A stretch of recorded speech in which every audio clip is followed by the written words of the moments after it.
Is anybody there? Ah, yes, there are some of you there. Good. Now, yeah, I'm not sure it's the charm, but you'll notice that the picture's less good, and I don't know what the sound is like. Just let me know in the comments what it's like.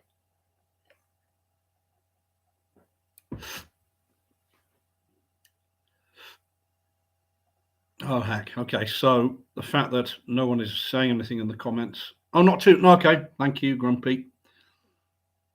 Okay. All right. Good. Good. Good. Well, I'm going to give people a couple of minutes to gather. Yes, I'm just going to go off for a second, reassure any newcomers that we are about to start.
All right. Sorry about that. How are we doing? 4 hour good. Everyone who was here before has come back. Thank you very much.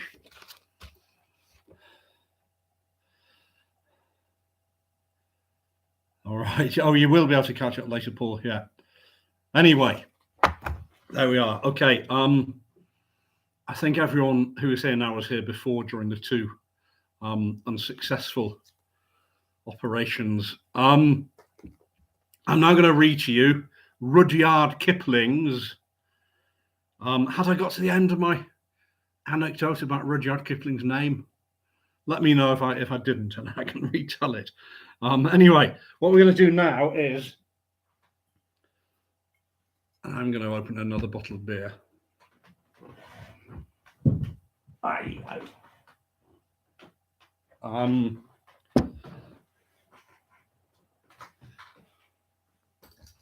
We're going to have Rudyard Kipling's Tale of Terror, The Phantom Rickshaw.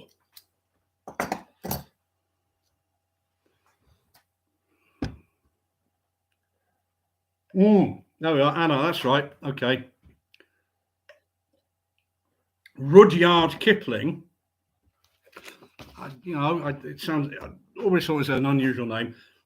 He was named after, I think, a lake, I think it was in Staffordshire, called Lake Rudyard, where his parents, in the early days of their courtship, would go a walk-in, and they named their son after that lake.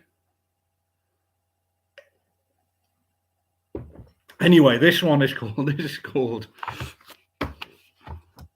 The Phantom Rickshaw by Rudyard Kipling.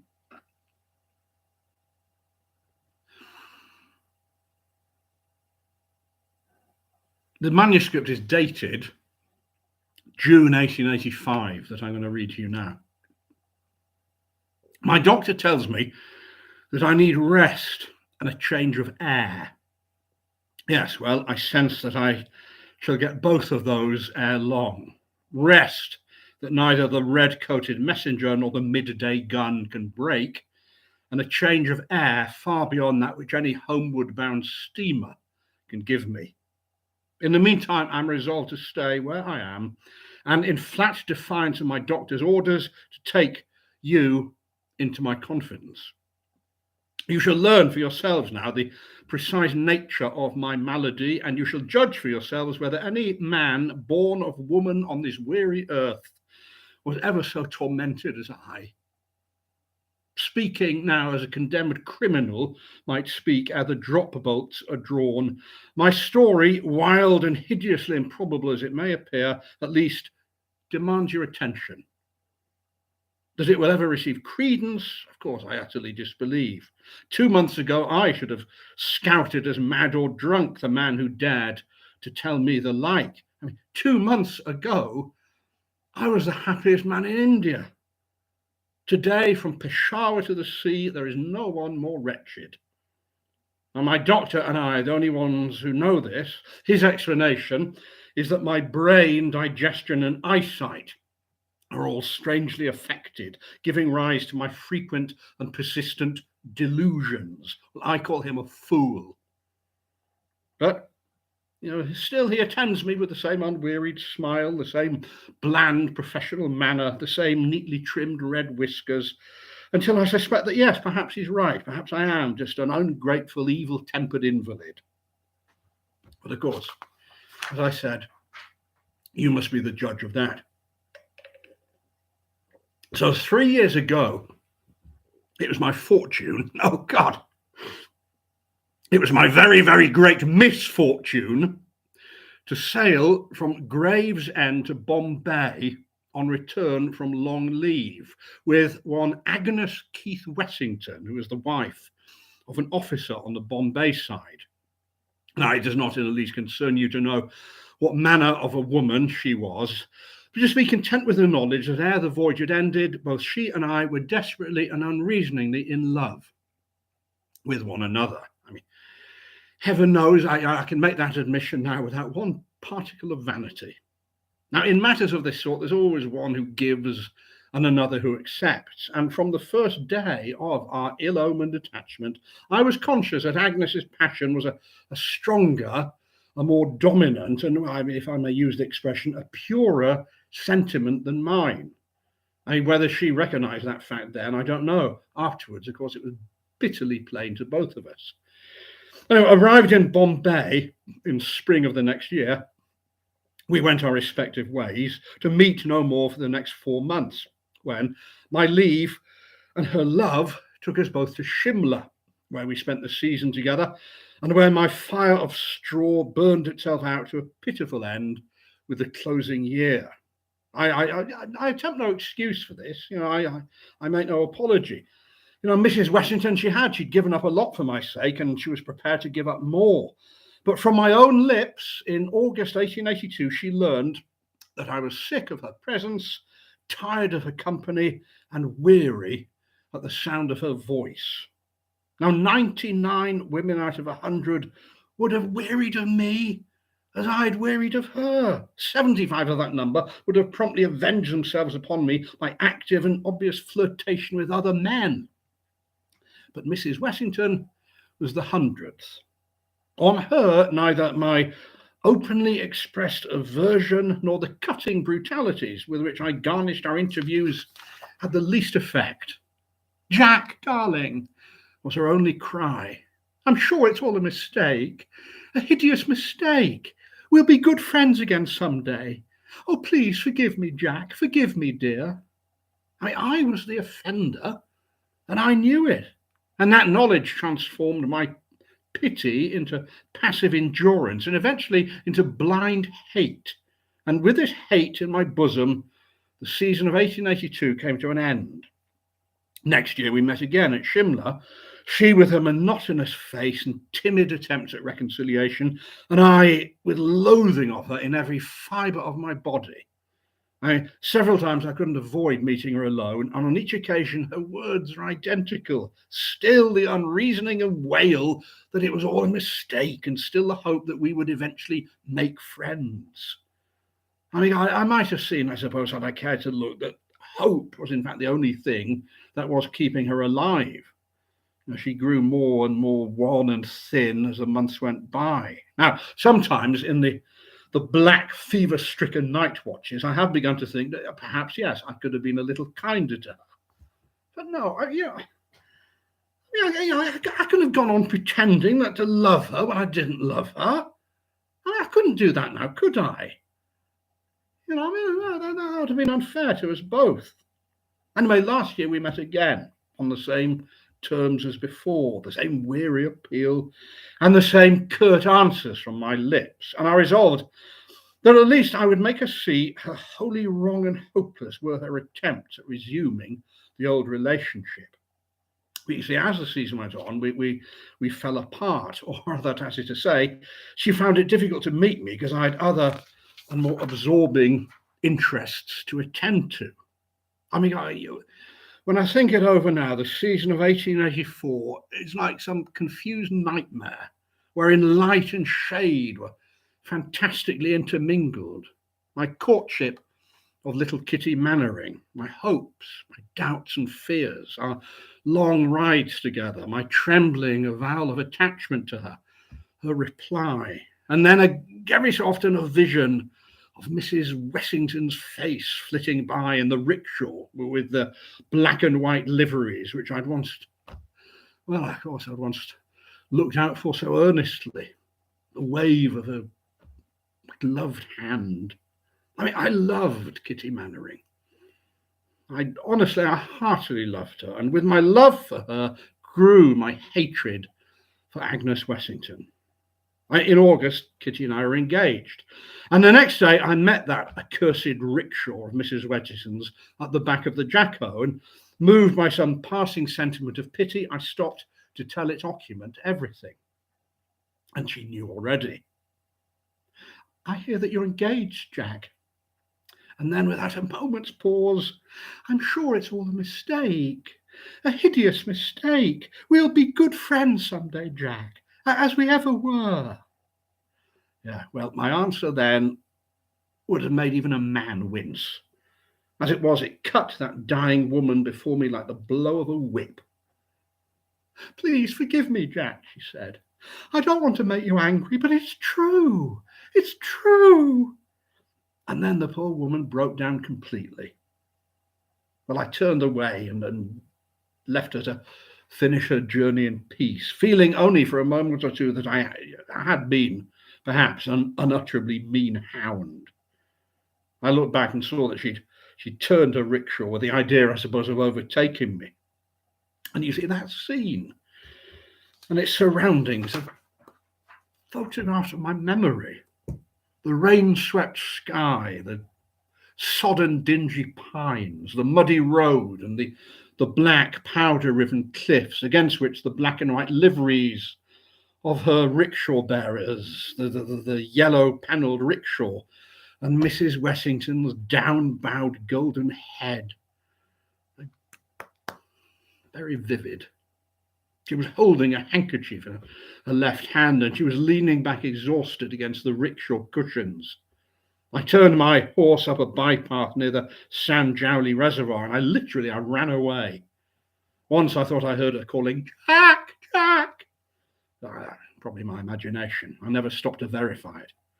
10 minutes later, I came across Kitty, and in the delight of a long ride with her, I forgot all about my recent interview. It was a week later, Mrs. Wessington died, and the inexpressible burden of her existence was finally removed from my life.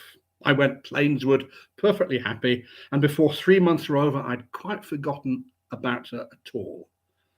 At the beginning of April this year, 1885, I was at Shimla again, semi-deserted Shimla, and I was deep in lovers' talks with Kitty. It was decided that we'd be married at the end of June. And 14 delightful days passed before I'd even noticed their flight. And then, aroused by the sense of what was proper, I pointed out to Kitty that we really ought to get her an engagement ring, and that she must forthwith come to Hamilton's with me to be measured for one. I mean, up until that moment, I promise you, we'd completely forgotten about trivial matters like engagement rings. And so to Hamilton's we accordingly went on the 15th of April, 1885. Now, please remember and believe this, that whatever my doctor might say to the contrary, I was at that moment in perfect health. I was well balanced in mind. I was absolutely tranquil in spirit.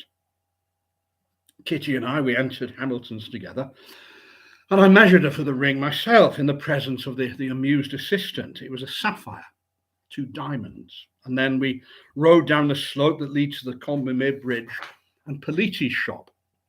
Now, while my horse, which is a whaler, was cautiously feeling his way over the loose shale, and Kitty was laughing and chattering at my side, I was aware that someone, apparently at a vast distance, was calling me by my Christian name. I mean, it struck me that I'd heard the voice before, but when and where I couldn't at that point determine. In the short space that it took to cover the road between the path from Hamilton's and the first plank of the Combermere Bridge, I'd thought over half a dozen people who might have committed that solecism, and I'd eventually decided that it must have been singing in my ears. And then immediately, opposite Politi's shop, I was arrested by the sight of 4 rickshaw bearers in magpie livery pulling a yellow panelled rickshaw. And in a moment, my mind flew back with a sense of irritation and disgust to the previous season and my time with Mrs. Wessington. Good grief, I thought, was it not enough that the woman was dead and done with without her black and white servitors reappearing to spoil the day's happiness? I mean, whoever employed them now, I decided I would call upon and ask as a personal favour to change her rickshaw men's livery. And if I'd hire the men myself if necessary and buy the coats off their backs. I mean, it's impossible to describe the flood of undesirable memories their presence evoked in me. God, Kitty, I said, look, there are poor Mrs. Wessington's jumpernies turned up again. I wonder who has them now. Now, Kitty had known Mrs. Wessington slightly last season and had always been interested in the sickly woman.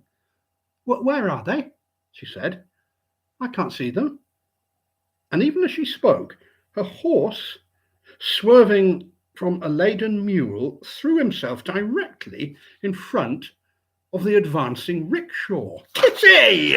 I'd scarcely had time to utter a word of warning when, to my unutterable horror, horse and rider passed through the men and the carriage as if they'd been thin air. What's the matter with you, Jack? Said Kitty. There's plenty of space between the mule and the veranda. Oh, maybe you think I can't ride. Well, think again. Ha ha! And with that she was off.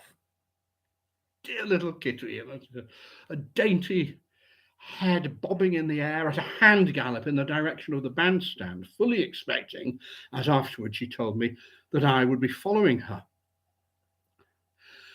Well, what was the matter? She'd asked. And well, I mean, it was nothing. Of course, it was nothing. I reined my impatient cob and I turned around. And the rickshaw turned round too, and it now stood immediately facing me, near the left railing of the Combermere Bridge. Jack! Jack, darling. There was no mistaking the words this time. They rang through my brain as if they'd been shouted in my ear. It's some hideous mistake, Jack, I'm sure. Oh, please forgive me, Jack. Let's be friends again. The rickshaw hood had fallen back, and inside, as I hope and pray daily for the death that I dread by night, sat Mrs. Keith Wessington, handkerchief in hand, her golden head bowed on her breast.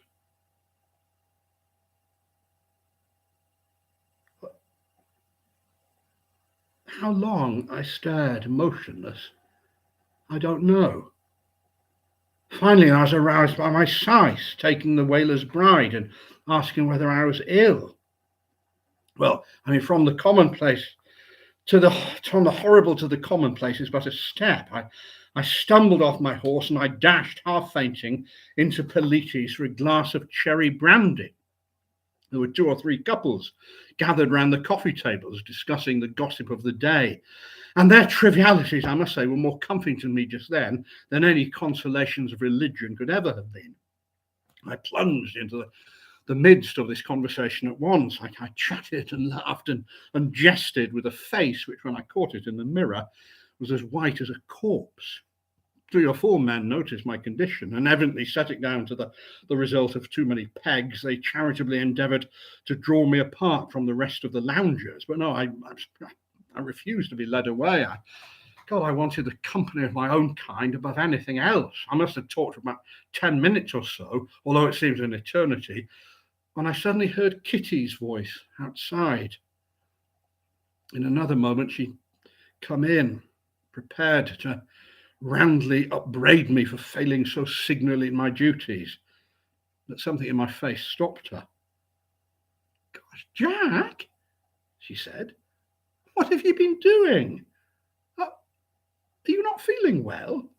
Now, thus driven into a direct lie, I said that the sun had been a little too much for me. In fact, you see, it was close upon 5 o'clock of a cloudy April afternoon, and the sun had been hidden all day. And as I saw my mistake, I attempted to recover it, but blundering helplessly, I had to follow Kitty in a regal rage out of doors amid the smiles of my new acquaintances.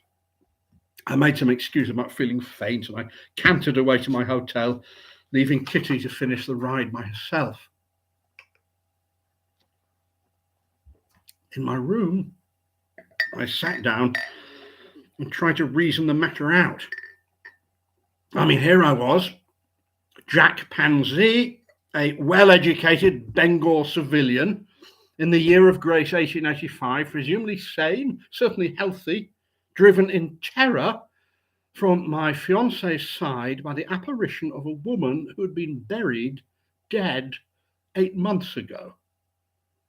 Those are the facts that I could not blink. I mean, nothing was further from my thought than any memory of Mrs. Wessington when Kitty and I had left the shop with the engagement ring. Nothing was more utterly commonplace than the stretch of wall opposite Politis. It was broad daylight. You know, the road was full of people, and yet here, look you, in defiance of every law of probability, in direct outrage of nature's ordinance, there had appeared to me a face from the grave. Kitty's Arab had gone through the rickshaw.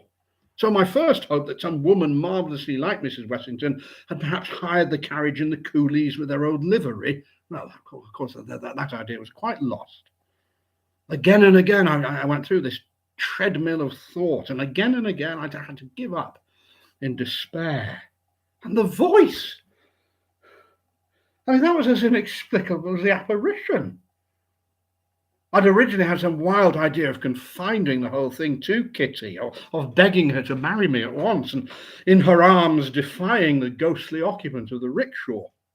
But next morning, I instead sent her a penitent note imploring to overlook my strange conduct of the previous afternoon. And, well, I'm afraid that she remained very wroth. A personal apology was obviously necessary, and I explained with a fluency born of night-long pondering over a falsehood that I'd been attacked with a sudden palpitation of the heart, the result of indigestion.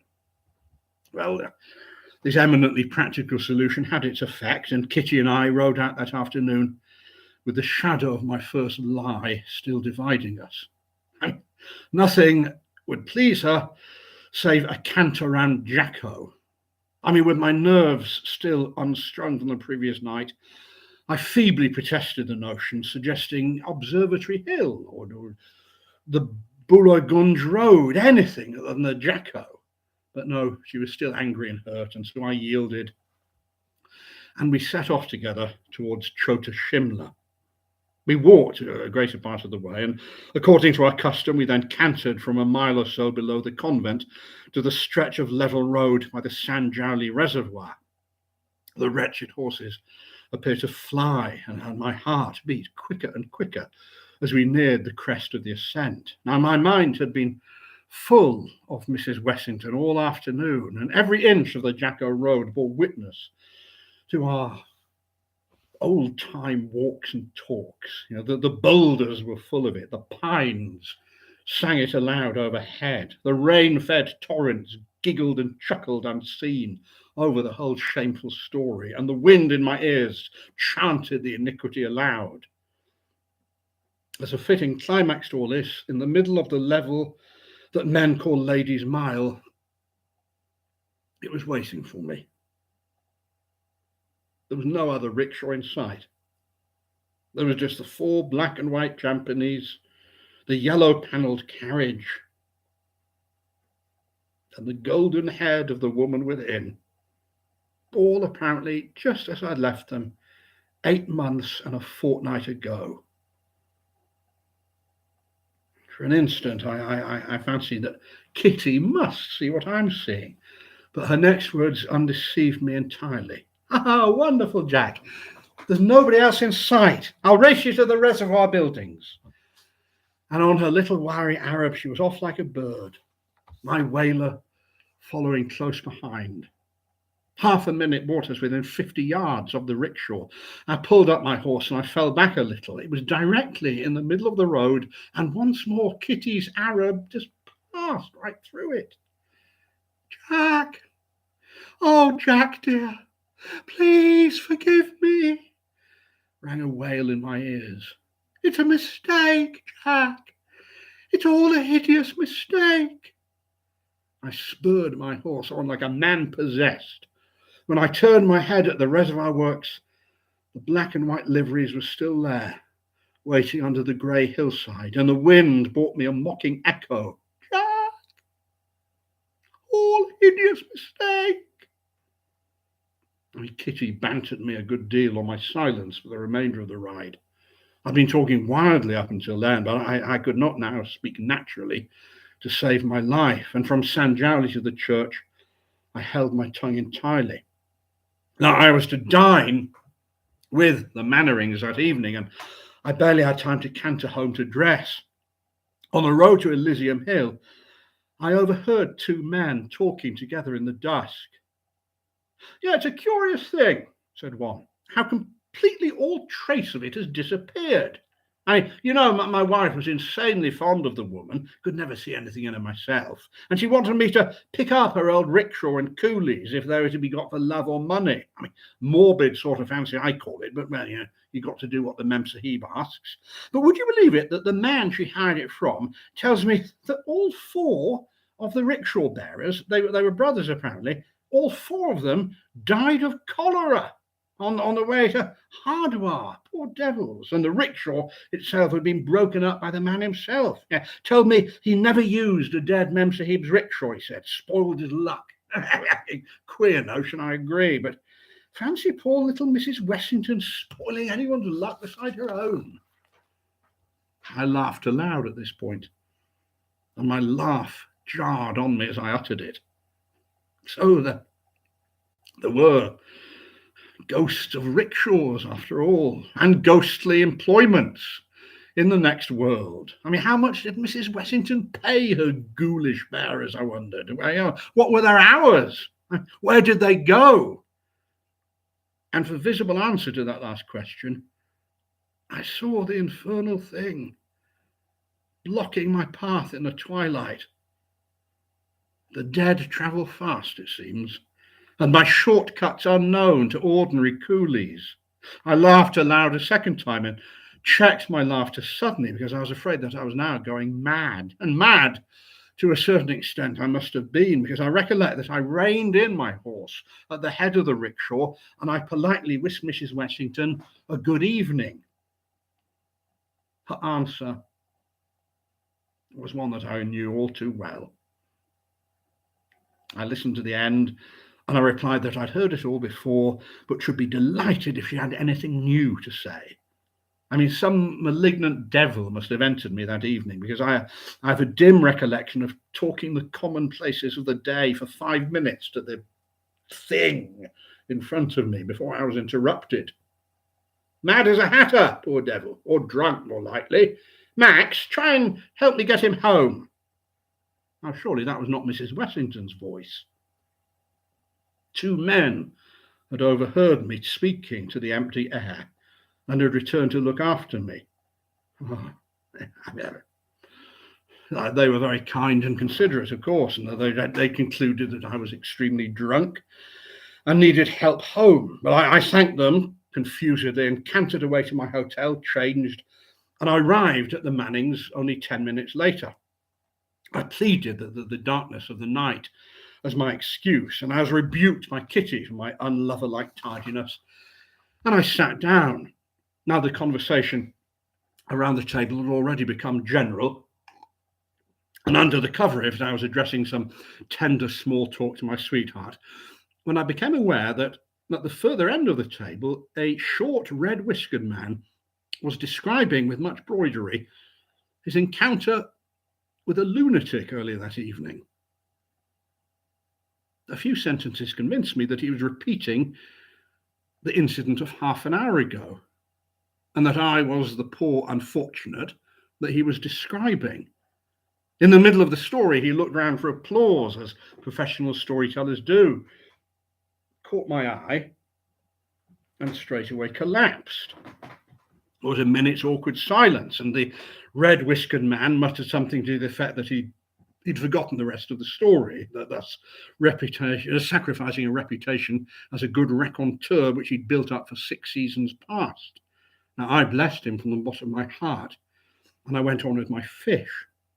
In the fullness of time, that dinner finally came to an end, and with genuine regret, I tore myself away from Kitty, as certain as I was of my own existence that thing would be waiting for me outside the door. Now, the red-whiskered man, who'd been introduced to me as Dr. Heatherley of Shimla, volunteered to bear me company as far as our roads lay together, and I accepted his offer with gratitude. And my instinct had not deceived me. It was waiting for me on the mall. And in what seemed devilish mockery of our ways, with a lighted headlamp. Now, the red-whiskered man went to the point at once in a manner that showed that he had been thinking over it all at dinner time. Now, Pansy, old man, what the deuce was the matter with you that evening on the Elysium Road, he said. Now, the suddenness of the question wrenched an answer from me before I was aware. That, I said, pointing towards it. Right, well, that may either be DTs or I's, for aught that I know, but you don't liquor to excess. I saw that much at dinner, so it can't be DTs. Now, Pansy, old man, there's nothing, whatever way you're pointing, although you're sweating and trembling like a frightened pony. Therefore, I must conclude that it's I's, and I ought to understand all about them. Now, you come home with me now. I'm on the Blessington Lower Road. To my intense delight, the rickshaw, instead of waiting for us, kept about 20 yards ahead, whether we walked, trotted, or cantered. Now, in the course of that long ride, I told my companion almost as much as I've told you now. Well, he said, you've spoilt one of the best stories I've ever laid tongue to, but I'll forgive you for the sake of what you've gone through. Now, You come home and do as I tell you, all right? And when I've cured you, young man, let this be a lesson to you to steer clear of women and indigestible food till the day of your death. Now, the rickshaw kept steady in front, and my red-whiskered friend seemed to derive great pleasure from my account of his exact whereabouts. It's your eyes, Pansy. It's all eyes, brain, and stomach. And the greatest of these is stomach. You've too much conceited brain, too little stomach, and thoroughly unhealthy eyes, old man. You get your stomach straight, and the rest follows. And all that is French for a liver pill. Yeah? I'll take sole medical charge of you from this hour, because you're far too interesting a phenomenon to be passed over. Now, that by this time we were deep in the shadow of the Blessington Lower Road, and the rickshaw came to within a dead stop under a pine-clad overhanging shale cliff. Instinctively, I halted too, giving my reason. Heatherly rapped out an oath. Oh, God, now, come on, old man. If you think I'm going to spend a cold night on the hillside for the sake of a stomach come brain come eye illusion. What? Lord of mercy, what's that? There had been a muffled report.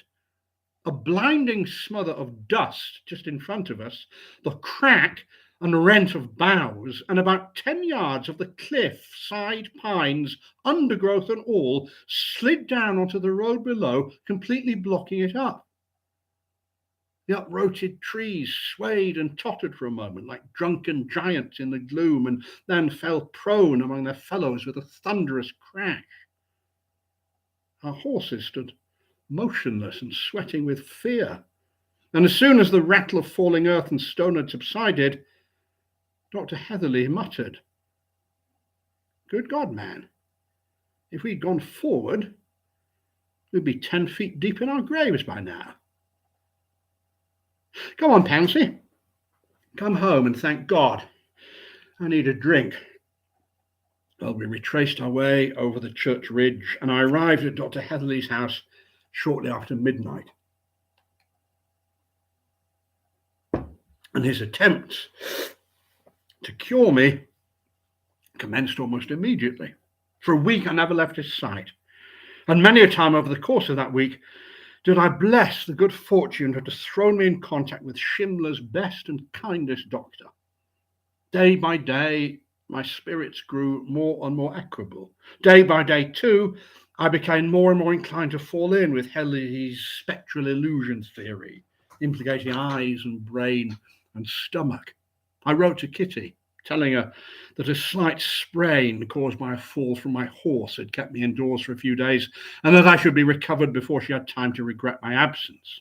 Now, Heatherly's treatment is very simple. It consisted of liver pills, cold water baths, and strong exercise, taken in the dusk or at early dawn, because, as he himself sagely observed, a man with a sprained ankle doesn't walk a dozen miles a day, and your young woman might be wondering if she saw you.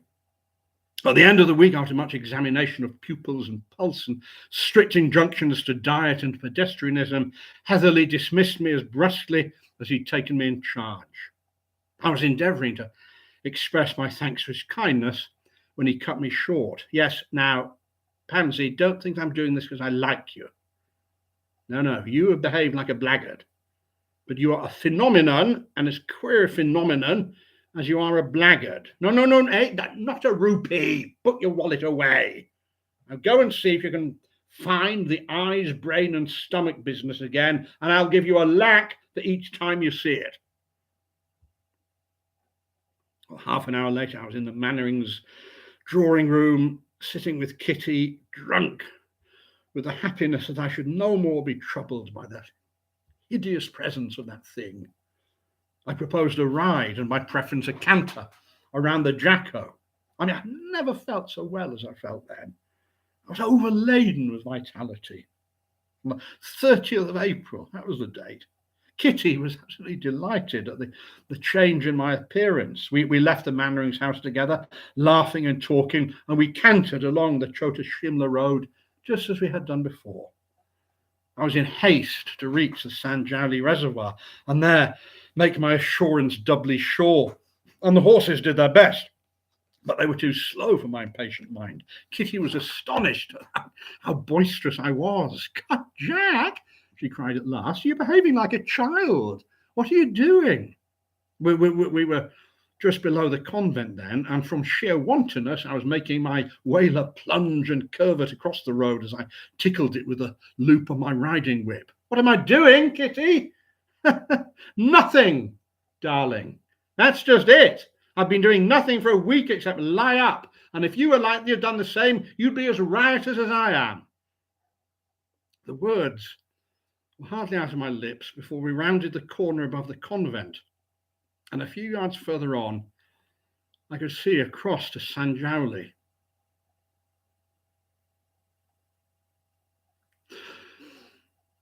In the centre of the level road stood the black and white liveries, the yellow painted rickshaw, and Mrs. Keith Wessington. I pulled off and I rubbed my eyes. I suppose I must have said something, and the next thing I knew, I was lying face downwards on the road with Kitty kneeling above me in tears. Oh, has it gone, child? I gasped, and that only made Kitty weep more bitterly. Has what gone, Jack? What does it all mean? Oh, there must be a mistake, Jack, a hideous mistake. And those last words brought me raving to my feet. Yes, Kitty, I said, there is a mistake. There is a hideous mistake. Come and look at it. But I have an instinct that I dragged her by the wrist along the road up to where it stood, and I implored her for pity's sake to talk to it, to tell it that we were betrothed, that neither death nor hell could break our engagement, and Kitty only knows how much else to the same effect. Now and again, I appeared directly to the terror sitting in the rickshaw to bear witness to all that I'd said and to release me from a torture that was killing me. As I talked, I suppose I must have told Kitty of my old relations with Mrs. Wessington, because I saw her listen intently with white face and with blazing eyes. And finally she said, "Thank you, Mr. Pansy. I think I've heard enough. Sice, God allow." The Syces, impassive as Orientals always are, had come up with the recaptured horses, and as Kitty sprang into her saddle, I caught hold of the bridle, entreating her to hear me out and to forgive me. My answer was the cut of her riding whip across my face from mouth to eye, and a word or two of farewell, which even now I can't bring myself to write down. And so I judged, and judged rightly, that Kitty knew all. I staggered back to the side of the rickshaw, my face cut and bleeding, and the blow of the riding whip raising a livid blue wheal upon my cheek. Just then, Heatherly, who must have been following us at a distance, cantered up. "Doctor," I said, pointing at my face, "here is Miss Mannering's signature to my order of dismissal, and I'll thank you for that lac as soon as it's convenient." Now, Heatherly's face, even in my abject misery, moved me to laughter. I'd stake my professional reputation," he began. "Oh, don't be a fool," I said. "I've lost my life's happiness, doctor, and I think you should take me home." As I spoke, the rickshaw was gone. And then I lost all knowledge of what was passing.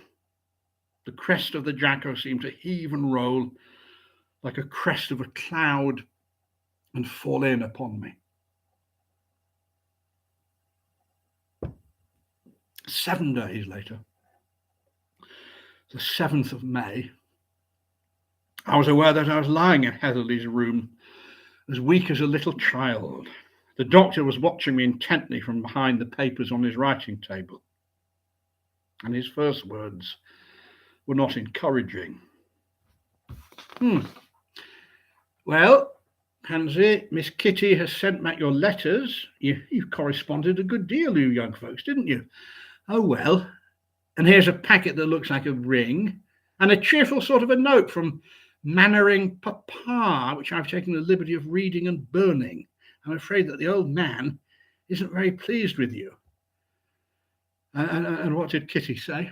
I said, well, she said that a man who had behaved to a woman as you did to Miss Wessington ought to kill himself out of sheer pity for his kind. Gosh, she's a hot-headed little girl, your Virago, isn't she? Yeah. She says she'll die before she ever speaks to you again. I groaned and turned over on my side. Well, now, you've got a choice here, my friend. The engagement has been broken off, of course, and the Mannerings don't want to be too hard on you. Now, was it broken, I ask you now, through DTs or epileptic fits? No, it's up to you. I'm sorry, I can't offer you a better exchange unless you'd prefer hereditary insanity. No. Well, say the word and I'll tell them it's fits. As Shimla, well, everyone knows about that scene on the Ladies' Mile, and I'll give you 5 minutes to think about it. Well, during those 5 minutes, I believe that I explored thoroughly the lowest circles of the inferno which it is permitted a living man to tread. And at the same time, I was watching myself faltering through the dark labyrinths of doubt, misery, and utter despair. I wondered, as Heatherly in his chair must have wondered, what dreadful answer I should give. But presently I heard myself answering in a voice that I hardly recognized. Give them fits, Heatherly. Now, let me sleep. And then my two selves joined, and it was only I, half-crazed, devil-driven I, that tossed in my bed, tracing step by step the history of the past month.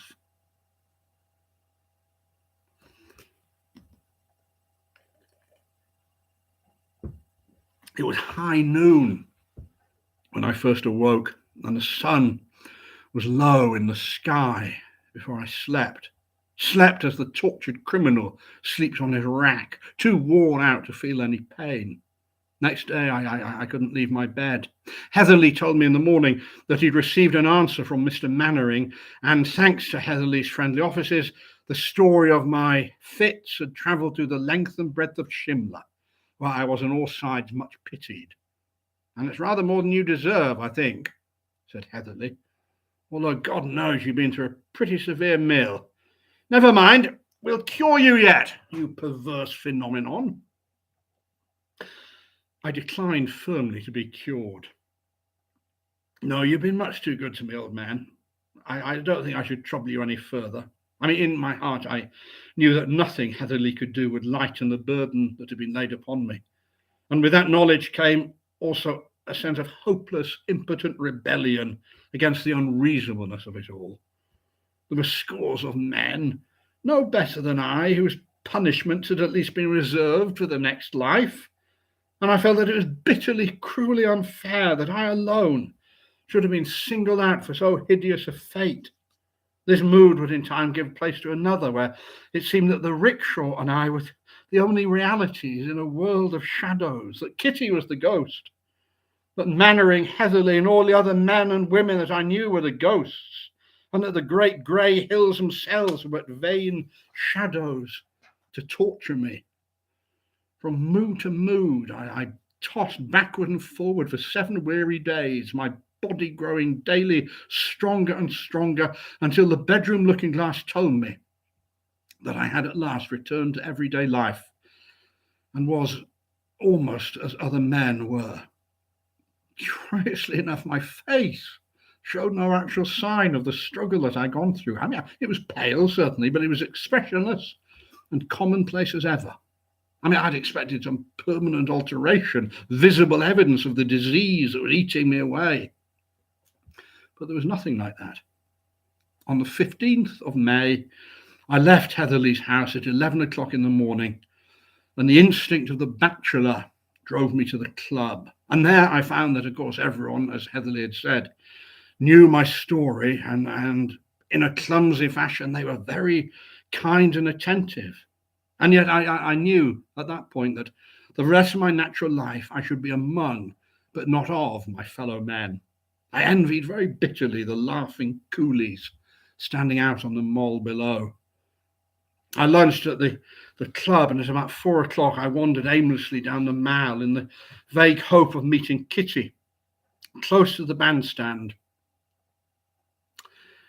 The black and white liveries joined me, and I heard Mrs. Wessington's appeal at my side. I'd been expecting this ever since I came out, and I was only surprised at her delay. And so the phantom rickshaw and I went side by side along the Chota Shimla road, looking at each other in silence. Close to the bizarre Kitty, and a man on horseback overtook and passed us. For any sign she gave, I might have been a dog in the road. She didn't even pay me the compliment of quickening her pace, although the rainy afternoon would have served as an excuse. And so Kitty and her companion and I and my ghostly lighter love crept round the Jacko. 2 couples. The road was streaming with water. The pines dripped like roof pipes on the rocks below, and the air was full of fine, driving rain. 2 or 3 times I found myself almost aloud saying, I am Jack Penzie, and I'm walking around Shimla. I'm at Shimla, everyday, ordinary Shimla. I can't forget that. And then I tried to recollect some of the gossip that I'd heard at the club, the price of horses, anything that related to the workaday Anglo-Indian world that I had known so well. I even repeated the multiplication table to myself to make sure that I was not taking leave of my senses, and that gave me comfort. It actually prevented me from hearing Mrs. Wessington talking for a time. Once more, I wearily climbed the convent slope and entered the level road, and I saw Kitty and her man canter off. And so I was left alone with Mrs. Wessington. Agnes, I said to her at last, will you please pull back your hood and tell me what it all means? And the hood dropped noiselessly. And there I was, face to face with my dead mistress. She was wearing the same dress in which I'd last seen her alive, carrying the same little handkerchief in her hand, same card case. I had to pin myself down to the multiplication table and set both hands on the stone parapet of the road to assure myself that at least that was real. Agnes, please, will you just tell me what it means? And Mrs. Wessington leaned forward, and with that odd, quick turn of her head that I used to know so well, she spoke.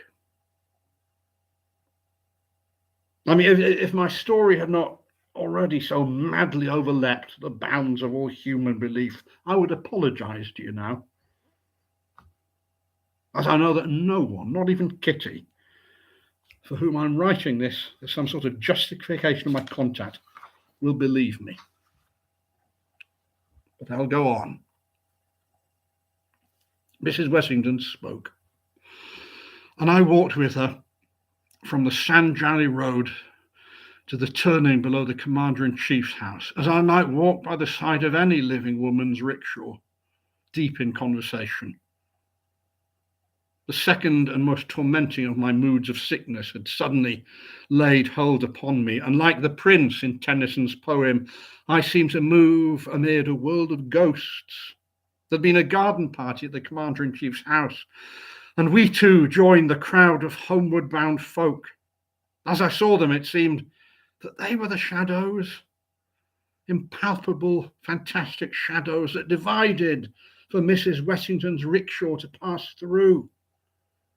What we said during the course of that weird interview, I cannot, I dare not tell. Heatherly's comment would have been a short laugh and a remark that I'd been mashing a brain, eye, and stomach chimera. It was a ghastly thing, and yet in some indefinable way, it was a marvelously dear experience. My God, could it be possible, I wondered, that I was in this life to woo a second time a woman that I'd killed already with my own neglect and cruelty. I met Kitty on the homeward road, and she was just another shadow among the shadows. I mean, if I were to describe to you all the incidents of the next fortnight in their order, the story would never come to an end, and your patience, which I'm sure has already been exhausted, would be run to nothing. Morning after morning, evening after evening, the ghostly rickshaw and I used to wander through Shimla together. And wherever I went, you see, the 4 black and white liveries followed me. They bore me company to and from my hotel. I mean, save that it cast no shadow, the rickshaw was in every respect as real to look upon as one of wood and iron. I mean, more than once I had to check myself from warning some hard-riding friend against cantering over it. I mean, more than once I've walked down the Mall, deep in conversation with Mrs. Wessington, to the unspeakable amazement of passers-by. Before I'd been out of Dr. Heatherley's care for a week, I learned that the theory of fits had been discarded in favour of insanity. But I made no change in my mode of life. You know, I called and rode and dined out as freely as ever. I had a passion for the society of my kind, which I'd never felt before. In fact, I hungered to be among the realities of life. And at the same time, I felt vaguely unhappy when I'd been separated too long from my ghostly mistress.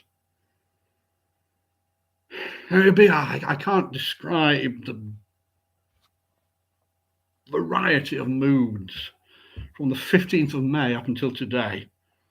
I mean, that presence of that rickshaw, it filled me by turns with horror, blind fear, a dim sort of pleasure, and utter despair. I couldn't leave Shimla. I knew that staying there was killing me. I knew, moreover, that it was my destiny to die slowly and a little bit more every day. My only anxiety was to get this penance over as quickly as possible. By day, I wandered, promenaded with Mrs. Wessington, almost content. And by night, I implored heaven to let me return to the world as I used to know it. And above all these varying moods lay the sensation of dull, numbing wonder that the seen and the unseen should mingle so strangely on this earth. August the 27th. Dr. Heatherley's been indefatigable in his attendance upon me, and only yesterday told me that I should send in an application for sick leave. An application to escape the company of a phantom. You know, a request that the government should graciously permit me to get rid of 5 ghosts and an airy rickshaw before going to England. You know, Heather, he makes me almost die with laughter, does that man. No, I told him that I should await the end quietly here at Shimla. And I'm sure now that the end is not far off. And believe me, I dread its advent more than any word can say. And I torture myself nightly with 1,000 speculations as to the manner of my death. You know, shall I die in my bed decently, as an English gentleman should die? Or in one last walk on the Mall, will my soul be wrenched from me to take its place forever by the side of the ghastly phantasm? I mean, shall I return to my old lost allegiance in the next world? Or maybe I shall meet Agnes, loathing her and bound to her side through all eternity. Maybe we'll hover over the scene of Shimla till the end of time. Anyway, as the day of my death draws nearer, the intense horror that all living flesh feels towards escaped spirits from beyond the grave grows more and more intense within me. It's an awful thing to go down quick among the dead with scarcely 1/2 of your life completed. It's 1,000 times more awful, however, to wait as I do in your midst, for I know not what unimaginable horror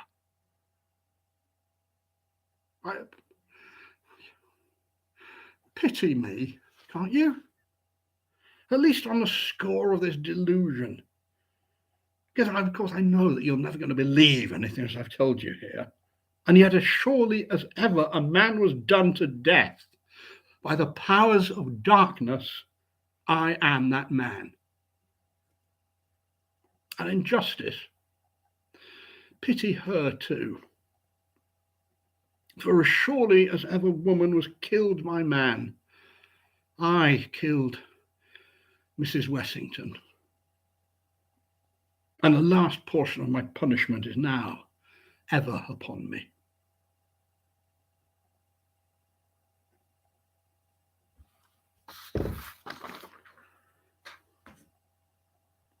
Bit long.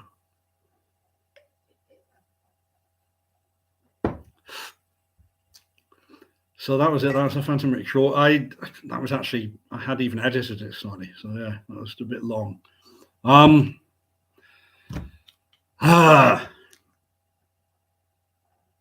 You know what? Yeah, well.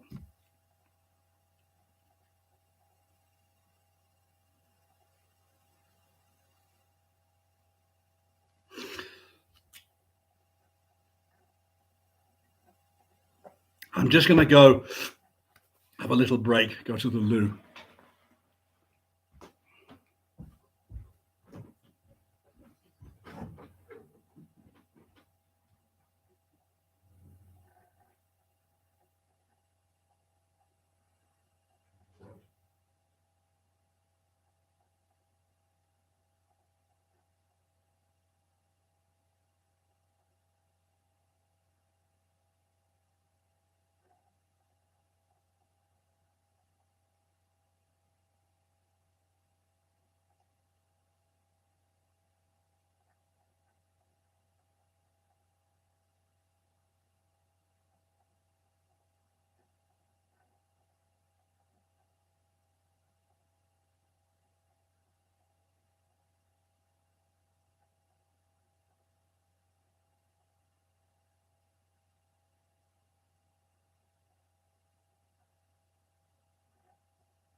There's a one-eyed yellow idol to the north of Kathmandu. There's a little marble cross below the town. There's a broken-hearted woman tends the grave of mad Carew, and the yellow god forever gazes down. He was known as Mad Karoo by the subs at Kathmandu. He was hotter than they felt inclined to tell. But for all his foolish pranks, he was worshipped in the ranks, and the colonel's daughter smiled on him as well. He had loved her all along, with a passion of the strong. The fact that she loved him was plain to all. She was nearly 21, and arrangements had begun to celebrate her birthday with a ball. He wrote to ask her what present she would like from Mad Karoo. They met next day as he dismissed a squad, and jestingly she told him then that nothing else would do but the green eye of the little yellow god.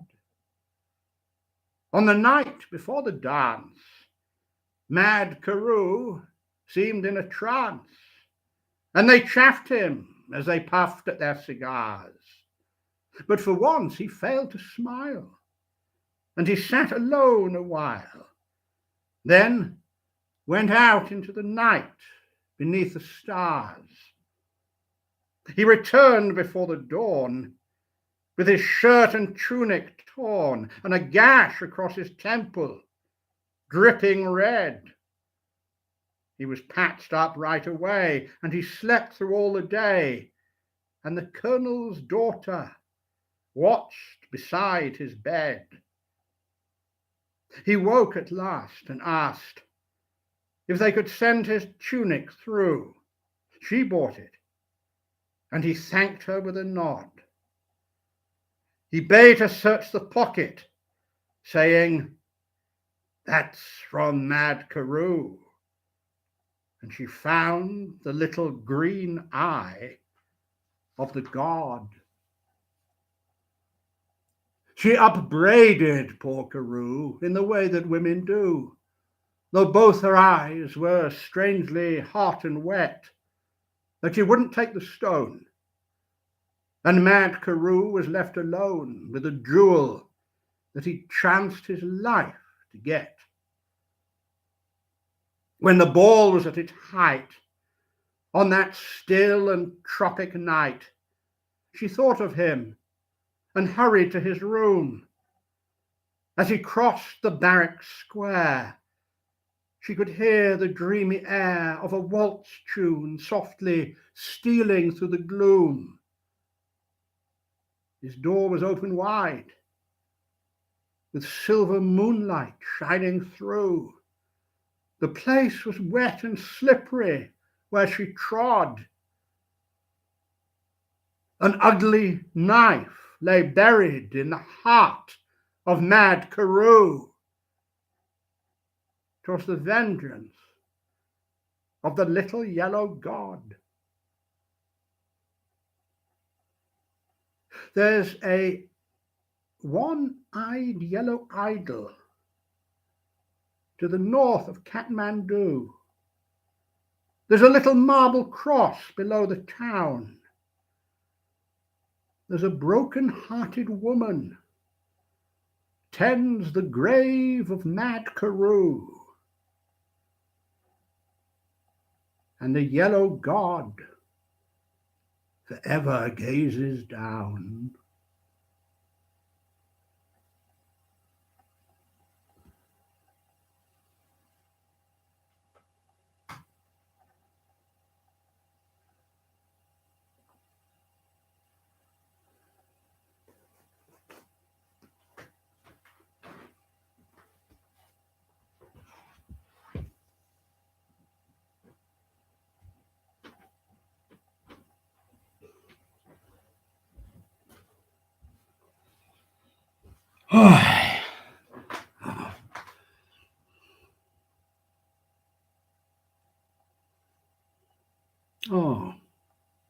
Oh, Nikki, I'm sorry. Oh, Nikki, I'm sorry. Well, listen, I'm glad you. Oh.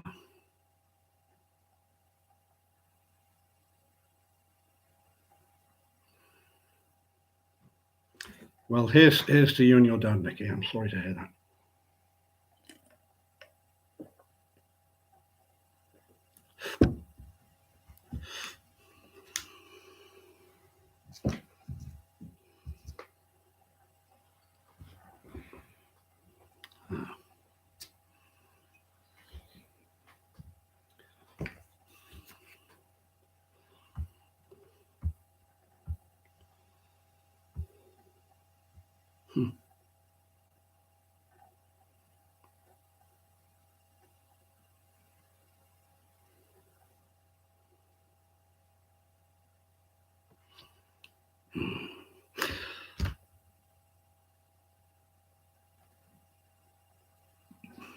Well, there is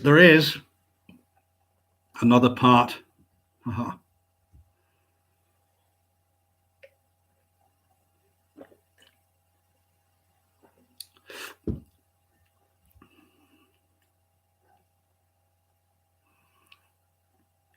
Well, that's a terrific name, Nicky. Basil Stanley Livingstone.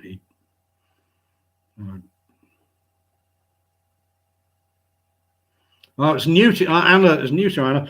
It's kind of yeah. It's a bit of a. I think it was a music hall. It was a staple of the music hall. I think was the Little Yellow God, and the guy who wrote it, his name was James Milton Hayes, and he was an actor who also kind of wrote monologues, I think, for the theatre. And this is, I think he wrote many things, but this is the only one that has kind of survived the ages. Anyway, there is another story to be read. It's kind of, oh, it's not so bad.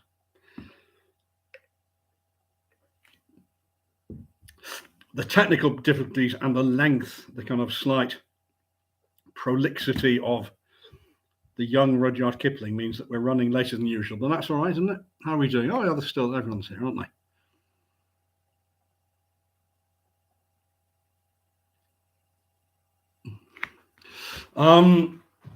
So Rudyard Kipling, of course, is the most famous literary figure of the Raj, I think. I suspect maybe one or two of you, if you are familiar with the works of Swan River Press, the very excellent Dublin-based publishers of weird tales, you may have heard of B.M. Croker, Bithia Mary Croker, who was a late 19th century writer. She was from Dublin. She was Dublin. She was from Ireland. She was the wife of a soldier who served in India. So she was kind of one of these mem sahibs like Mrs. Wessington, who had to follow their husbands out to India. And she spent a lot of her time writing novels. I think she was a prolific novelist, but she also wrote short stories, some of which were ghost stories. And I'm going to read one of these ghost stories to you now, which is set in India. This book, published by Swan River Press, you can get it in paperback. It's called Number 90 and Other Ghost Stories. Well worth getting. I recently got hold of a copy of it. And she's an absolutely lost voice from the 19th century. The Swan River Press do an excellent job of championing female writers of ghost stories. And so I'm going to read you now Bithia Mary Croker's story, If You See Her Face.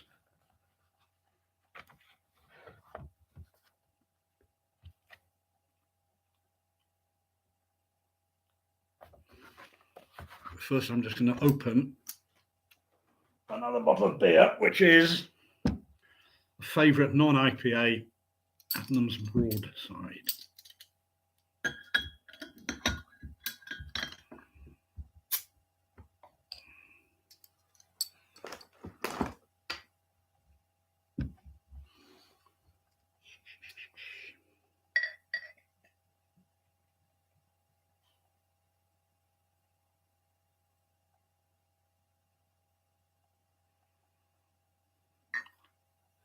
Memsab. Okay, yes, thank you. Thank you, Sam. Yeah, I didn't know that, but I can well believe it. Yeah. Mm.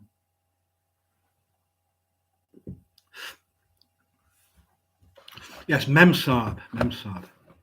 And I suppose Sahib is and Saab as well. Is it? Shaib? Yeah.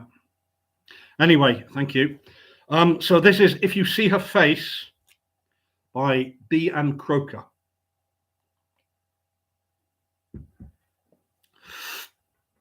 And it starts off with an epigraph from a poem by Rudyard Kipling, from the Barrack Room Ballads. I heard a voice across the press of one who called in vain. Daniel Gregson, Esquire, BSc, political agent to the Rajah of Unomor, a child of 7 years of age, and Percy Goring, his junior assistant, were travelling from their own state to attend the Great Delhi Durbar. Mr. Gregson was a civilian of 25 years standing, short of neck, short of stature, and short of temper. His red face, pale prominent eyes, and fierce bushy brows had gained for him the nickname of the Prawn. But he was also known as a marvellously clever financier, ambitious, shrewd, and prompt in action, and by those who were under him, he was less loved than feared. Young Goring was just 26 and much more eager to discuss good shooting or a good dance than the assessment of land, the opium trade, or even acting allowances. The pair journeyed with due ceremony on the native state line and in the little Rajah's own gilt and royal carriage. He was laid up in the palace with chickenpox and had wept sorely because he'd been unable to accompany his guide, philosopher, and friend to the grand tamasha to wear his new velvet coat and all his jewels and to hear the guns that would thunder in his honour. Child as he was already keenly sensitive respecting his salute.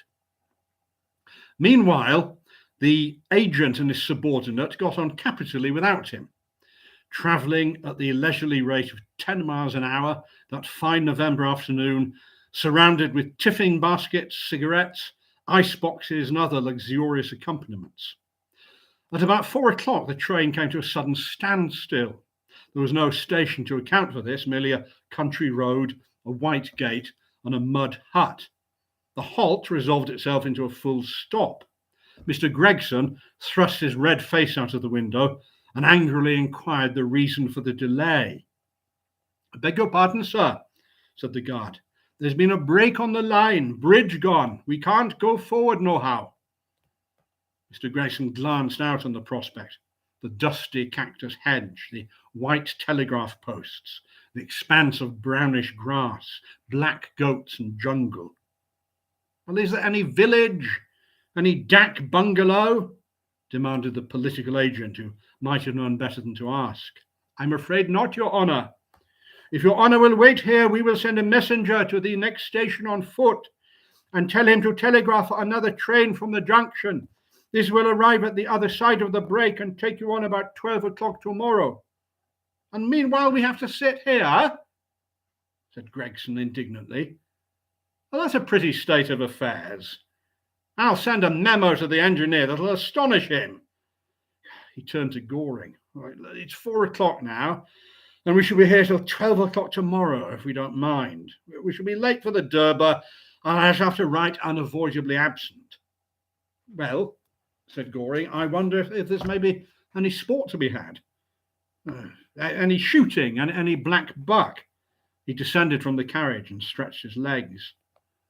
"Ah, yeah, no, that reminds me," exclaimed Mr. Gregson. "The Rajah's got a hunting box in these parts. Corey, yeah, we can go there for the night." "Yes, Your Honour," assented a listener with profound respect, "but it is 4 kos from here, a Kutcher road and a very poor part of the state." "Yeah, well, I vote that we stop here," said Goring. "We can shoot a bit, come back and dine, sleep on the train. We'll be all right. We'll be perfectly jolly. Twice as comfortable as in some tumble-down old summer house. Well, I am going to go to the Corrie, said his superior, who resented any opposition. The place is kept up, and in fact, I've never seen it. It'll be a capital opportunity to inspect it. But come on, Gregson, it's 4 costs away. How are we going to get our baggage and bedding and grub over? Coolies, of course, came the laconic rejoinder. Get them ready to start at once, he said to his head servant with an imperious nod of his head. There is no way of transport for your majesty, said his obsequious bearer with a deep salaam. There are no ponies, not even an ekka, unless the protector of the poor would stoop to a country cart, which same is a long, rude, open basket between 2 round wooden wheels and drawn by a pair of bullocks. I really think, said Goring, that it's hardly worthwhile to move, Gregson. It'll be an awful fag, and you know how much you hate walking. Yeah, well, you can please yourself, Goring, said Gregson. You can stay here. And he started off, walking with immense dignity. Now, as the whole suite, not to mention the commissariat, were bound to accompany him, Goring was compelled to submit. He dared not run counter to his arbitrary companion, who, rejecting with scorn the lowly vehicle that had been suggested, set out for Corrie on foot, whither a long string of coolies had already preceded him. The sandy country road wound over a barren, melancholy-looking tract, diversified with scant pasture and marshy patches, pools of water, tall reeds and brown grasses. It was dotted with droves of lean cattle, paddy birds, milk-white herons and cranes, especially the tall Sirius family who danced to one another in a stately, not to say solemn, fashion. It was a bleak, desolate-looking region, and save 1 or 2 miserable huts and some thorn bushes, there was no sign of tree or human habitation along the way. At last they came in sight of a wretched village, the one prosperous hanger-on of the now deserted hunting palace, that showed its delicate stone pinnacles behind a high wall. Apparently, the palace stood in an enclosure of vast extent, an enclosure that would have cost lakhs of rupees. 2 sabs were naturally an extraordinary sight in this out-of-the-way district. The fame and the name of Mr. Gregson of Burra Burra Sahib had been spread before him by the coolies, and so beggars and petitioners swarmed eagerly around the great and all-powerful personage. Mr. Gregson, he liked to feel his own importance at a durbar or an official dinner, but it was quite another matter to have it thrust upon him by a gang of clamouring paupers, the maimed, the halt and the blind, crying out against taxation, imploring alms and mercy. He was a hard man, was Gregson, with a quick, impatient temper. An aged, blind beldam got in his way, and he struck her savagely with his stick. She shrank back with a sharp cry, and Goring, who was ever known as a sab with a soft heart, spoke to her and gave her a rupee, a real rupee. It was years since she'd felt one. Although she is a blind sab, beware of her, said a youth next to her with his hair in a top knot. She has an evil eye. Peace, dog, she screamed. And then to Goring she said, I'm a lone old woman. My kindred are dead. I have lived too long. I remember the former days, rich days, but bad days. If you would be wise, go not to the palace khana. Goring was moving on when the hag hastily clutched him by the sleeve and added in a rasping whisper, If you see her face, you die. She's mad, he said to himself, as he hastened to join Mr. Gregson, who had arrived at the great iron-studded gates in a state of crimson fury. You say we have land? True. But Mr. Gregson hurried inside and banged the great gate violently in the face of the importunate crowd. It's a very poor district, said Goring, and much too heavily taxed. There's not even a pony in the place. The very bunyirs in rags. The deer eat the crops such as they are, since the deer are preserved, and there's no one here to shoot them. This is absolutely abominable, Mr. Goring. The place was a pretty light stone building, 2 stories in height, with a tower at either end and a double veranda all the way round. In front of it, a large space was paved with blocks of white marble, which ran the whole length of the building, and it was surrounded by the most exquisite gardens, kept up in perfect order, doubtless by the taxes wrung from the wretched creatures outside its gate. A garden that was never entered by its proprietor or enjoyed by anyone from year's end to year's end, save the Malleys' children and the monkeys. The monkeys ate the fruit, the roses and the lilies bloomed unseen, the fountains dripped unheeded. It was a paradise for doves and squirrels, like a garden in a fairy tale. The chowkidar and the head Malley, and he was a rich man, received their guest with every expression of humble delight. Dinner was prepared with much bustle in the hall of audience, while Mr. Gregson and his junior explored. There were long, shady walks paved with white marble, immense bushes of heliotrope and myrtle, delicate palms, fine mango trees, peach trees, and orange trees. It was truly an oasis in the desert when one contrasted it with the bare, desolate, barren country that lay outside its walls.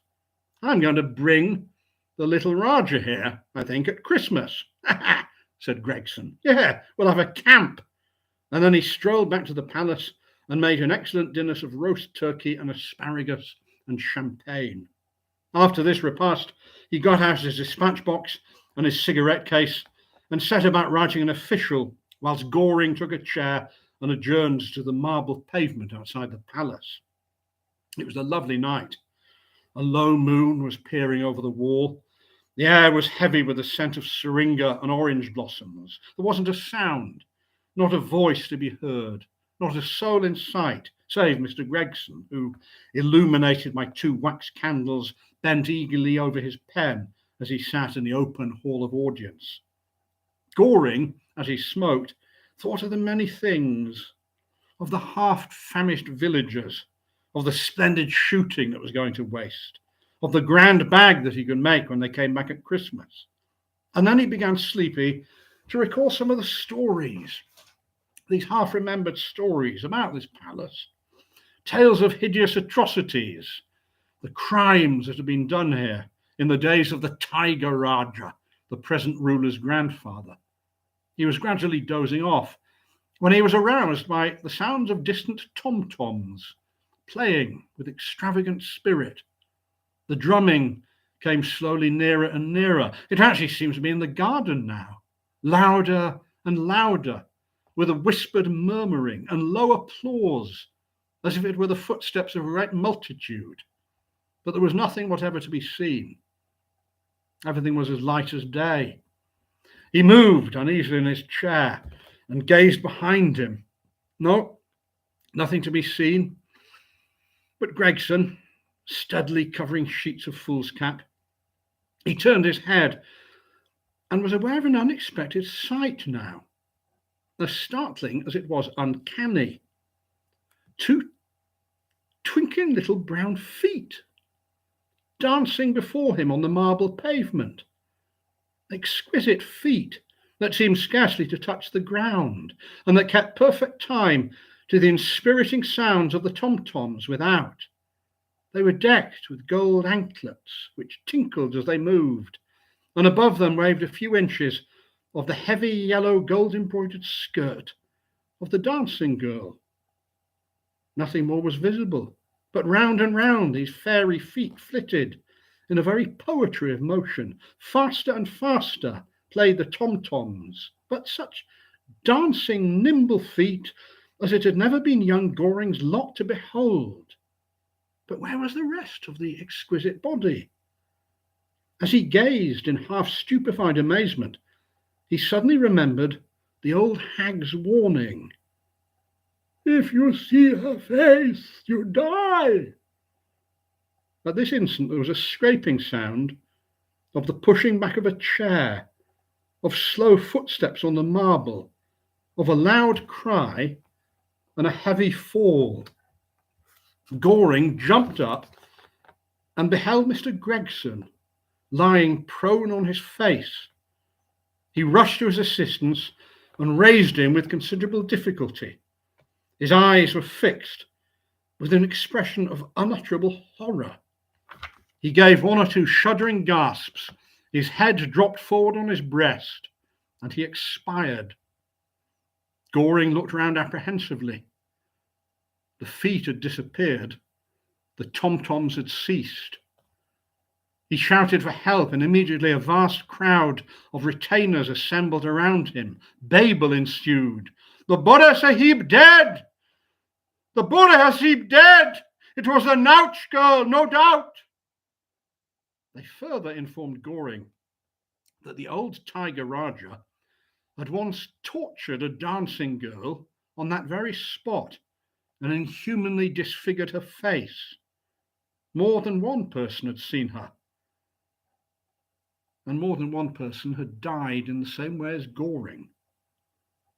That morning at sunset, the dead body of Mr. Gregson was placed in a native cart, similar to the one that he'd so scornfully rejected, and taken by slow stages to the nearest station and back to the city.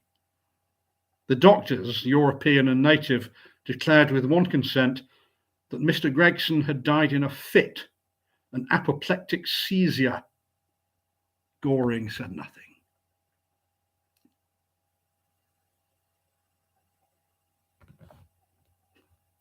I'm afraid I hadn't rehearsed that very well. Anyway, yeah, there we are. So Mrs. Bithia Mary Croker.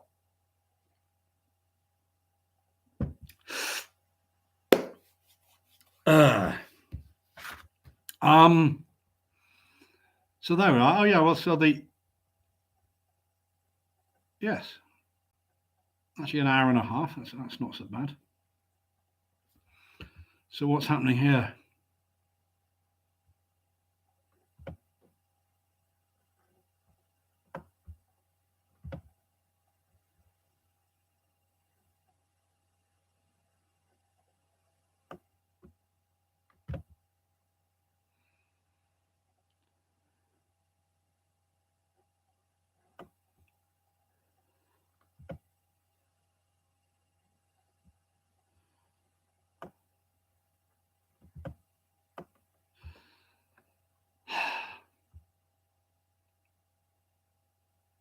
What's the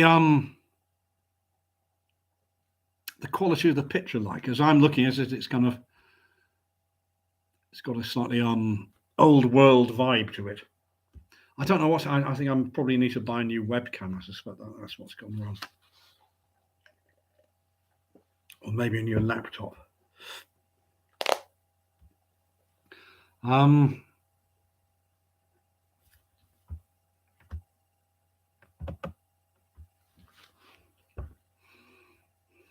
It's okay. Oh, okay. Thank you, Mark. Yeah, grainy. There we are. It's a bit grainy. It's yeah, in the way that the 1970s ghost stories for Christmas were. Yeah, a bit blurry. Okay. Well, there we are. This is what has seen me through the last 3 years, which may need replacing. Is this? This is usually pretty good, but has let me down of late. Oh, well, so the sound's good. The sound is just the laptop. All right, then. Well, thank you for sticking with it tonight. I've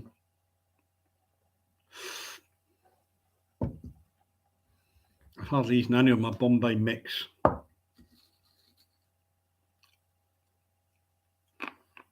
And I don't think I've missed much.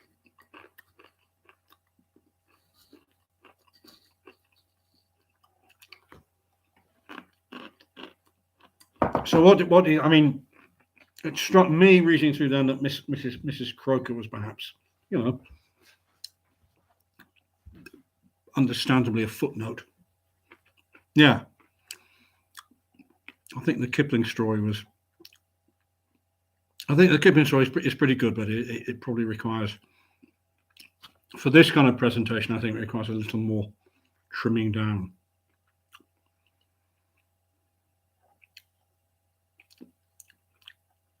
Oh, Anna, I suspect that may be the last Mrs. Croker that I do. I'm glad to have discovered her and to know about her, but you know, that they're interesting, but I don't think they're first-class stories. I don't know. Has anyone had anyone before heard of Mrs. Croker? I only knew about her because of the Swan River Press book. Yeah, Belinda, I think you're right. It needs to be Lena. But as I think someone said before, hats off to a 19-year-old for writing that.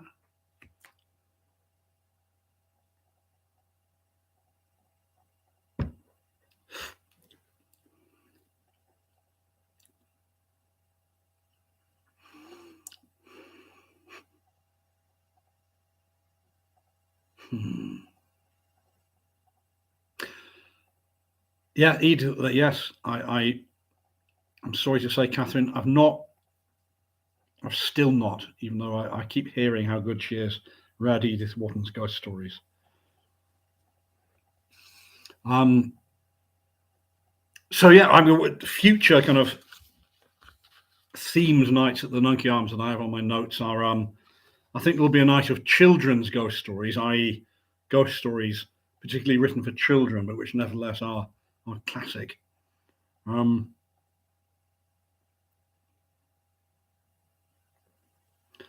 Now, Satyajit Rai wrote ghost stories. Anthony, I didn't know that, although I do have a book of his detective stories. He had a detective, an Indian police detective called Feluda. I think Feluda, is that right? But I shall look up his ghost stories. I enjoyed reading Feluda, remember. Now, Bill Booker said, do you like Kipling? I've no idea I've been kippled. I think that joke can be traced back to the great wit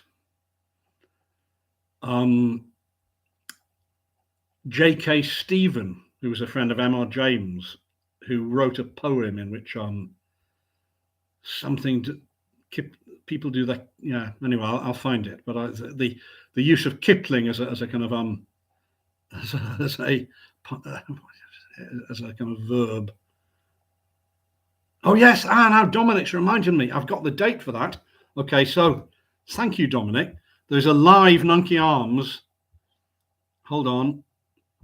I'll tell you when it is.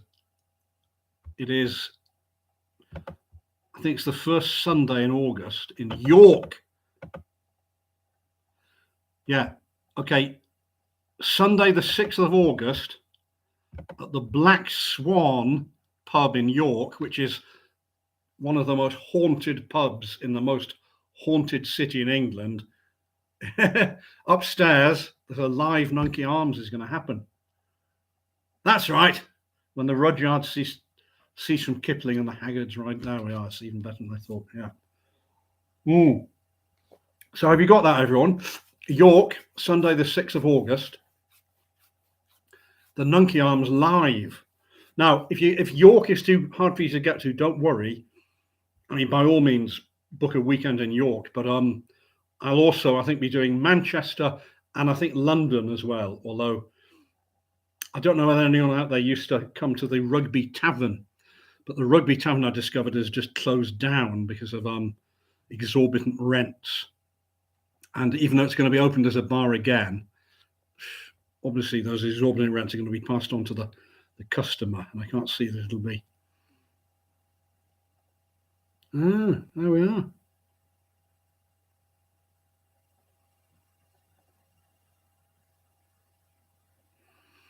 Yeah, well, good live streaming, I suppose. Yeah, that's a good idea.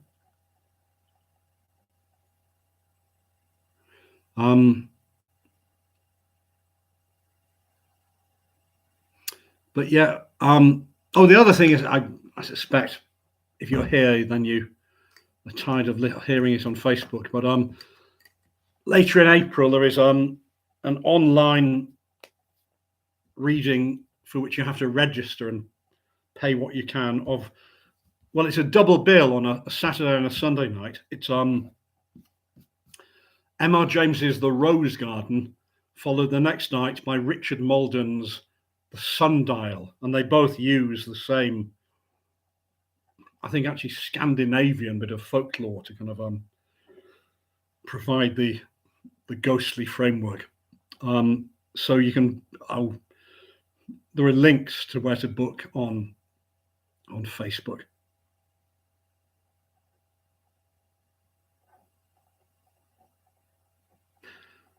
Well, Pikehood, I hope your coat keeps you warm.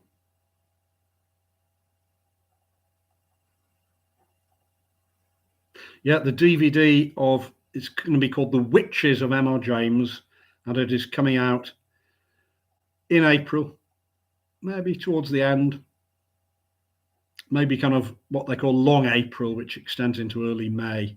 But it will contain a performance of the Ash Tree, a reading of the Fenstanton Witch, a new documentary, short 20-minute documentary about a possible influence on the story of the Ash Tree, a possible inspiration, and an interview with the excellent scholar Malcolm Gaskill, who has written a couple of very, very well regarded books about witchcraft and the history of witchcraft. Yes, Rick, they're on the same ticket. So if you have, yeah, if you get one if you buy a ticket for the Rose Garden, then you will automatically get a link for the Sundial.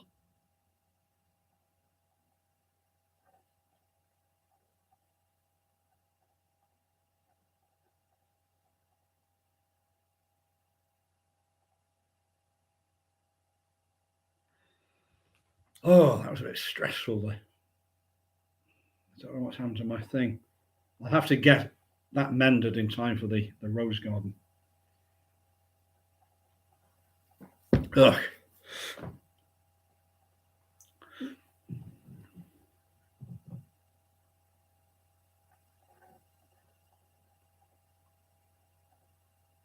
Oh yeah, Emma, you'll be sick of hearing of it on Facebook.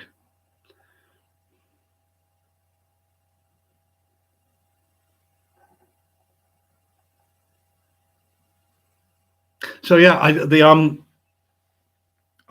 York live Nunkie Arms. What a world we live in. I think I'll probably yeah. Basically, it'll be pay what you like at the end. I'll pass around a hat at the end, but you'll need to kind of register your interest beforehand and kind of commit to coming.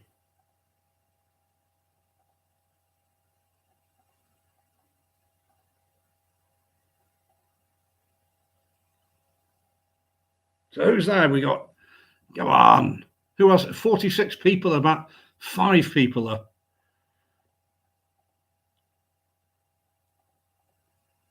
Who else is there? We got Rick and Emma and Catherine and Pikehead and Bill and John, Grumpy. Terrific. But who else is there? Come on, reveal yourselves.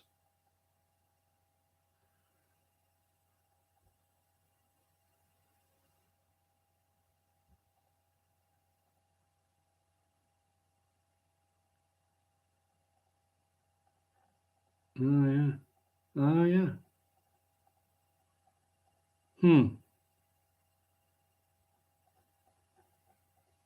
Hello, Debs.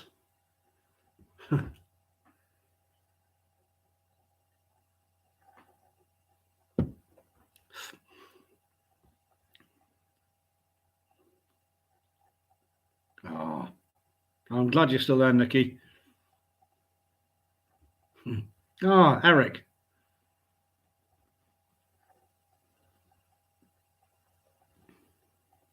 Hello, soft snail. Oh, this is good. Come on then, yeah. Ah, good. Well, Dominic, that I don't know. The last time I did, just before our first lockdown, I did an evening in the what's it called, the Britain's Protection or something like that. There's this great pub that's now surrounded by horrible skyscrapers that I heard recently was again in danger of being kind of taken over by capitalists. But is it the Britain's Protection or the something like that? Very old-fashioned pub, brilliant old Victorian pub, with a nice room upstairs. So if they're still going, I'll try and do it there. Oh yeah, there we are. Sorry, the Archive of Dread. Of course, I should talk about that. So this is a this is a new show. Britain's Protection. Yeah. Alex used to work there. Is it?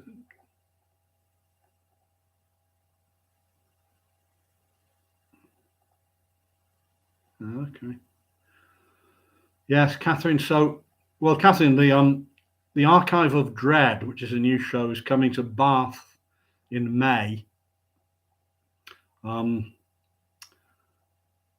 I've only got 4 bookings at the moment for the Archive of Dread, which is a kind of a storytelling thing. It'll be 2 stories, 2 halves. To some extent, you, the audience, will decide which story is presented. But it's going to be in Bath, Cambridge, Farsley, which is near Leeds, and Leicester in May. So if you look at the nunkie.co.uk/schedule, you'll see the dates there.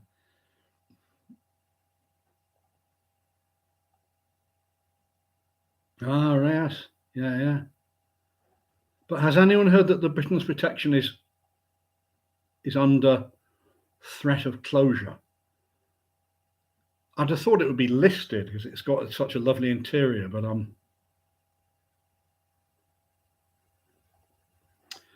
Debs, I'm afraid, no. I've never been to. I've never done a show in Southampton. I think maybe the closest to that might be Poole. Is Poole near to Southampton? But again, I'm afraid I haven't got anything lined up there.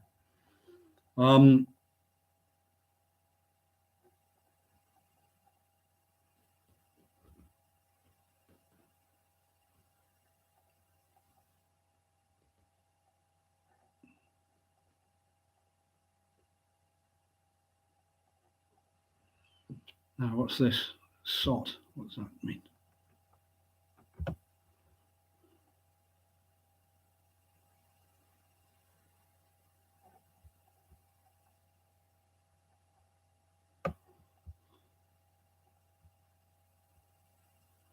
Yeah, Southampton. Okay, all right. Or Portsmouth. Yeah. Yeah, get both. You could get one as a T-shirt, one as a hoodie. How about that, Pikehead?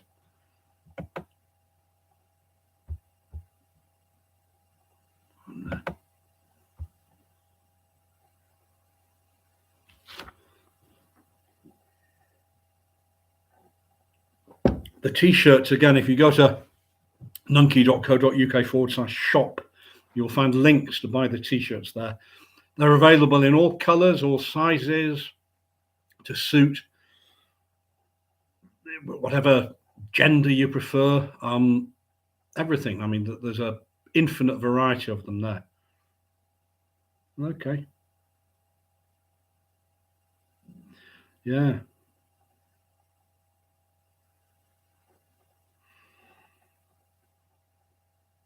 Well, Nunkie Y-fronts, I've looked into it and I find that there's no market for the Y-front these days. Oh yeah. Oh, Debs, look at the Nunkie website. T-shirts, hoodies. You can get what are they called? Snoods. I've got a lovely Count Magnus snood upstairs that That in the days when masks were compulsory, they made a very nice mask.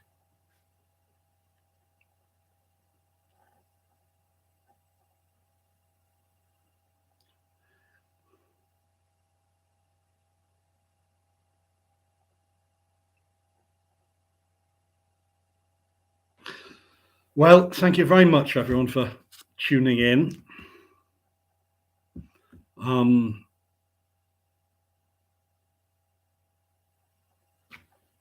Didn't go smoothly, but that's all right.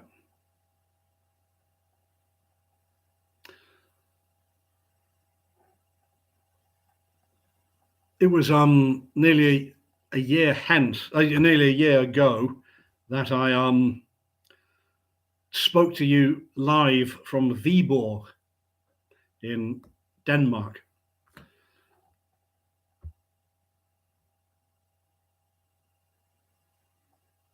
Oh, that's right. No, the point of my saying that was that it was oh no, we'll do that another time. Anyway, good night. I'm going to head off. Thank you very much. Thank you for tuning in and out and so on again. I can't do my normal thing of making the screen go black because my webcam isn't working. But there we are. Thank you so much.